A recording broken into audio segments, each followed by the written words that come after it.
to submit mental health records. And so I guess my question is, if there is a bill that would ask to do that, I think there are only 5 that are, so why is that happening? And I don't know, I'm not familiar with that at all. Are you talking about on the mental, for gun? yeah, gun checks? I mean, I think that there is something out there right now that would require all of the counties to submit mental health records, because right now only 5 of them are. So I guess I'm wondering why that would be.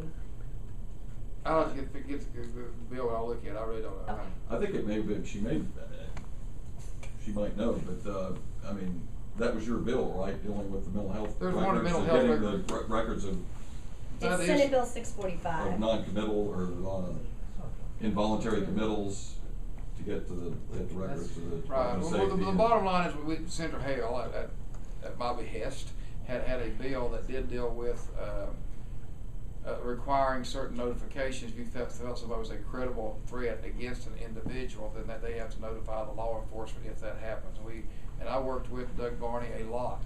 He came to my office and bluntly worked this through to make sure we weren't going too far to betray confidences, yet at the same time have the wording that if someone felt was a credible threat, that had to turn over. And I don't think that had anything to do with records.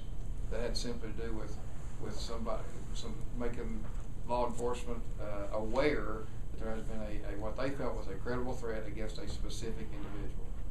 Speaking of records, how do you feel about the latest version of the handgun permit records bill?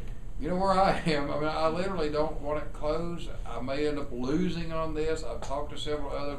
There may be an amendment on the floor that will address this. I've tried to. I just haven't been able to catch up with Senator Norris in the last few days, because I do know that I think he feels basically the same way I do, as I do a few others.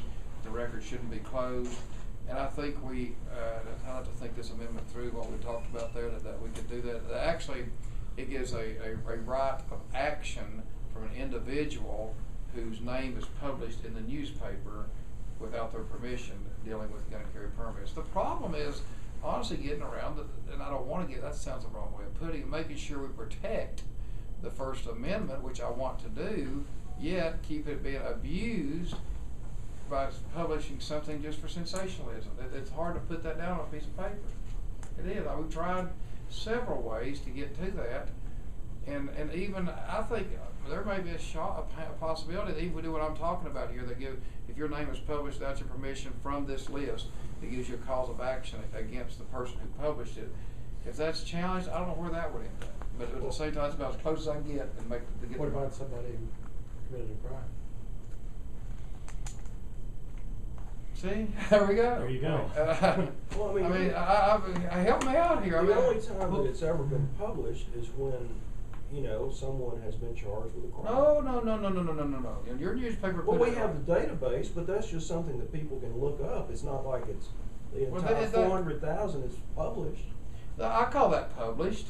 If you can search it on the internet, just for the fun of it, and if you publish they created a crime and you put it on it, I want you to do that, Rick. I do. But me as a law-abiding citizen shouldn't have my name out there on the internet there's no reason for that. There isn't. Isn't there a bill that records of doctors and optometrists and various business owners? I don't know. I just want to know where I am on this, and I've said all along that it's not something I'm in favor of, and probably if the bill stayed in its current form, I'm going to vote against it. Maybe one of those bills I vote against that passes anyway. But I don't like closing records. Doesn't Campfield have a bill where you can only access so many of those? I think that was where the constitutional, the Attorney General's opinion came from, based on that bill, that they said you couldn't close those records. I guess and I think that's silly, just to get 15 at a time. That's not right either. So I'm trying to figure out something. I really am. Maybe there's no compromise. I don't know. Well, has anybody ever been hurt because of the database?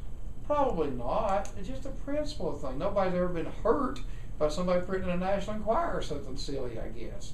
But there's no reason for it. There really isn't, other than just prove a point that you can. That's my opinion. Back to Campfield's bill on welfare and education.